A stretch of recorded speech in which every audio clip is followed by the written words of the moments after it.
Halo guys, ketemu lagi dengan saya Farhan di Cerita Kita Esok. Kita cerita sekarang dan kita kenang esok.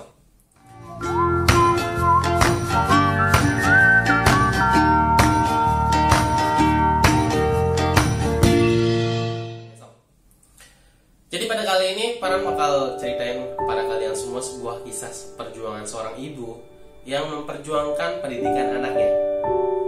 Alkisah di sebuah kampung yang sangat terpencil, hiduplah ibu dan seorang anak yang hidup sangat-sangat kekurangan. Ibu dan anak ini hidup berdua dan saling menopang hidup. Ayah sudah meninggal dunia. Sumber listrik di kampung tersebut belum ada. Jadi ketika anak tersebut mau membaca buku, alat penerangannya hanya dengan lampu minyak saja. Tidak seperti kita yang sekarang dengan teknologi segala macam, kita sangat beruntung ya, bisa belajar dengan online, handphone dan segala macam. Jadi kehidupan anak dan ibu ini sangat susah ya. Untuk memperjuangkan kehidupannya, ibunya bertani. Setiap harinya bertani, menanam padi di sawah yang bukan miliknya. Tapi ketika itu, pada saat musim tanam, kebetulan anaknya juga masuk sekolah. Masuk ke sekolah menengah pertama. Dan ketika itu, sang ibu kebetulan rematik juga. Sakit rematik. Jadi gimana? Pada saat musim tanam, ibunya sakit. Dan kebetulan anaknya itu mau masuk ke jenjang pendidikan sekolah menengah pertama. Jadi ketika itu ibunya memaksa anaknya untuk anaknya tetap bersekolah. Tetapi anaknya menolak karena dia tahu kondisi keluarganya seperti itu. Dia tahu kondisi ibunya sekarang sedang sakit dan tidak bisa bekerja. Bayangkan, mereka berdua hidup saling menopang. Ibunya berjuang sendiri untuk menghidupi anaknya. Tapi cobaan datang. Ibunya sakit rematik. Bagaimana bisa menyekolahkan anaknya? Jadi sebagai anak yang mengerti keadaan, anak tersebut tidak mau bersekolah, tidak mau mendaftarkan diri untuk bersekolah kembali. Tetapi sang ibu memaksa, kamu harus sekolah, supaya jangan seperti ibu seperti ini. Kamu harus menempuh pendidikan yang bagus. Dan pada saat itu, anaknya tetap tidak mau. Dan ketika anaknya menolak terus untuk mendaftarkan sekolah, untuk pertama kalinya, ibu menampar anaknya. Plak! Kamu harus tetap sekolah. Jangan seperti ibu. Kalau kamu tidak sekolah, kamu akan tetap miskin seperti ibu. Setelah kejadian itu, dengan berat hati, si anak pergi mendaftarkan sekolah. Pada saat itu, pembayaran sekolah itu bukan dengan uang ya. Jadi pembayaran sekolah itu setiap bulannya dibayarkan dengan 30 kg beras yang harus diantarkan ke kantin sekolah. Sang anak memberitahu pada ibunya bahwasanya bagaimana ibu bisa membayarkan 30 kg setiap bulannya, sedangkan ibu sedang sakit dan tidak bisa bekerja. Dan ibu pun berkata pada anaknya, "Nak, kamu jangan berpikir. Sudah, jangan berpikir hal itu. Ibu bisa berusaha. Ibu bisa berusaha itu. Ibu akan bekerja. Kamu bersekolah saja. Jangan pikirkan itu. Nanti ibu akan antarkan 30 kg beras ke kantin sekolahmu," kata sang ibu. Kemudian sang anak berangkat ke sekolah. Dan ketika saat pembayaran 30 kg beras tersebut, sang ibu datang ke sekolah dengan berjalan tertatih-tatih karena kakinya yang sakit, membawa sekantung beras. Dan ketika itu sang ibu bertemu dengan seorang pengawas yang bertugas untuk menerima dan memeriksa kantong beras tersebut. Dan ketika itu si pengawas berkata, "Sini, kantong berasmu, saya periksa dulu." Kemudian pengawas tersebut membuka kantong beras tersebut dan mengambil segenggam beras. Dan dia berkata, "Hei, kenapa beras ini bercampur dengan gabah? Kenapa ada yang bagus, ada yang jelek?" Dan sang ibu berkata, "Hanya itu beras saya." Dan pengawas tersebut berkata, "Kalau misalkan berasnya seperti ini dan tercampur-campur, bagaimana aku bisa memasaknya? Apakah beras ini akan menjadi nasi? Apakah akan matang sempurna?" Kata si pengawas. "Aku tidak mau tahu. Bulan depan, kalau masih beras seperti ini, saya tidak akan menerima beras tersebut." Sambil menunduk, sang ibu berkata, "Iya, saya akan usahakan. Bulan depan beras saya akan bagus." Kemudian sang ibu pulang. Ketika bulan berikutnya datang, sang ibu kembali membawakan beras, membawa sekantung beras dengan tetap berjalan tertatih-tatih. Dan sang ibu bertemu dengan pengawas tersebut dan memeriksa kantong plastik yang berisikan beras tersebut. "Hei ibu, kenapa masih tercampur beras ini? Ini mana bisa kita masak? Beras ini mana bisa untuk kita masak dan matang sempurna gitu." Karena lu tahu kan, kalau misalkan beras kecampur dengan gabah itu tidak akan enak ya. Jadi sang ibu menunduk lagi karena malu dan meminta maaf kepada sang pengawas. Maafkan saya. Beras saya hanya seperti ini," dia bilang sang ibu. Sang pengawas berkata, "Saya tidak mau tahu.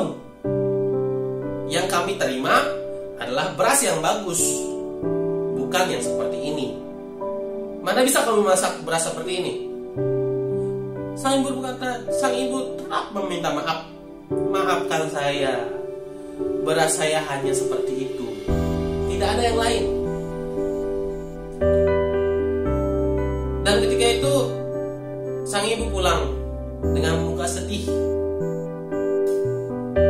Bulan ketiga pun datang, dan ibu kembali tertatih-tatih membawa sekantung beras untuk membayar biaya sekolah anaknya.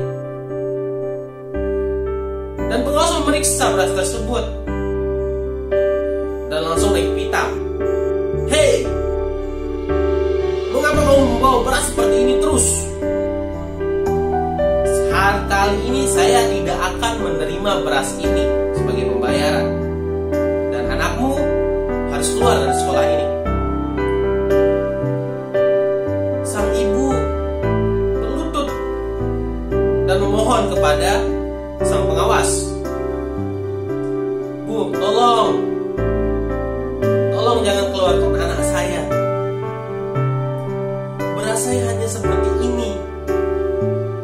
Akhirnya sang ibu menceritakan bahwasanya beras tersebut didapat dari hasil mengemis. "Tolong Bu, saya memperjuangkan anak saya untuk bersekolah. Saya tidak mau anak saya seperti saya. Saya mendapatkan beras ini dari saya meminta-minta di kampung sebelah. Saya mulai berjalan dari pagi buta sampai gelap kembali hanya untuk sekolah anak saya, Bu. Bagaimana saya harus membiayai anak saya, Bu? Sedangkan saya sedang sakit. Saya tidak bisa mencari nafkah," kata sang ibu. Sang pengawas langsung tersentuh hatinya, dan dia berkata, "Kenapa ibu tidak beritahukan saya kalau ibu tidak mampu? Hal ini akan saya laporkan ke kepala sekolah agar ibu dan anak ibu mendapatkan bantuan. Kemudian sang ibu berkata, "Jangan beritahukan hal ini kepada kepala sekolah. Saya takut nanti anak saya malu bahwasanya ibunya mengemis untuk membiayai anaknya sekolah. Saya takut harga dirinya jatuh dan dia kepikiran dan tidak mau sekolah kembali." Kemudian sang pengawas berkata, "Hal ini harus saya laporkan." "Jangan Bu, jangan. Saya tidak mau anak saya itu kehilangan harga dirinya gara-gara ibunya mengemis," kata sang ibu. Akhirnya sang pengawas menerima beras tersebut dan kemudian menyuruh sang ibu kembali ke rumah. Beberapa hari kemudian kepala sekolah mengetahui kejadian ini dan secara diam-diam memberikan bantuan dan membebaskan biaya anak tersebut untuk bersekolah selama 3 tahun. Dan pada saat itu 3 tahun kemudian anaknya lulus dengan nilai yang memuaskan dan diterima di perguruan tinggi favorit pada saat itu. Pada saat perpisahan, sang kepala sekolah menceritakan kisah ini dan memanggil ibu tersebut dan anaknya ke panggung. Sang ibu bingung, kenapa hanya saya dan anak saya saja yang dipanggil ke panggung? Banyak tuh anak-anak yang lain yang punya nilai yang tinggi juga. Kenapa tidak dipanggil? Kenapa hanya saya? Dan kepala sekolah berkata sambil menunjuk 3 kantong beras yang dulu pernah dibawa sang ibu, sambil berkata, "Inilah ibu dalam kisah yang saya ceritakan. Dia rela mengemis untuk memperjuangkan pendidikan anaknya. Dan syukur anaknya sekarang mendapatkan nilai terbaik di sekolah dan diterima di perguruan tinggi favorit." Ibu dan anak saling bertatapan. Dengan mata berkaca-kaca, sang anak berkata, "Terima kasih Bu. Terima kasih atas perjuangan ibu selama ini." Sambil memeluk erat tubuh ibunya dan menangis. Sontak seluruh ruangan tersebut bertepuk tangan dan menjadi sebuah momen yang mengharukan. Itulah kisah ibu yang memperjuangkan anaknya untuk bersekolah. Jadi kesimpulan dari cerita ini adalah ibu kita itu adalah sosok yang tidak akan pernah mau melihat anaknya menderita. Beliau akan berjuang mati-matian, ya.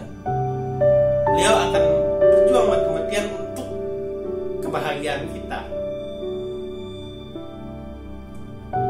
Beliau tidak mau kita sakit, ya. Ibu kita itu tidak akan pernah mau melihat kita sakit. Ibu kita itu tidak akan pernah mau melihat kita menderita. Ibu kita itu sangat pintar berbohong. Ibu kita itu sangat pintar berbohong, ya. Demi seorang anak agar bahagia, ibu kita itu paling sering berbohong.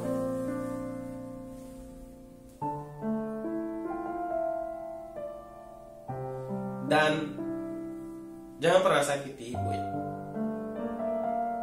Karena perjuangan ibu itu nggak akan pernah bisa kita balas dengan apapun. Apalagi bagi teman-teman semua yang hanya memiliki ibu, dibesarkan oleh seorang ibu, ya. Pada intinya, jangan pernah sakiti ibu kalian. Buatlah bahagia ibu kalian. Jaga beliau ketika beliau sudah tua, seperti kalian dijaga oleh beliau ketika masih kecil.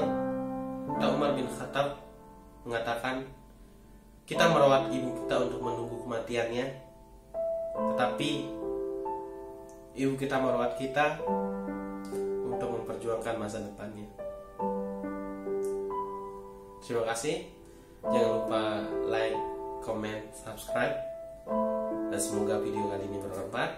Sampai jumpa dan assalamualaikum warahmatullahi wabarakatuh. Cerita kita esok, kita cerita sekarang, dan kita akan esok. Bye bye.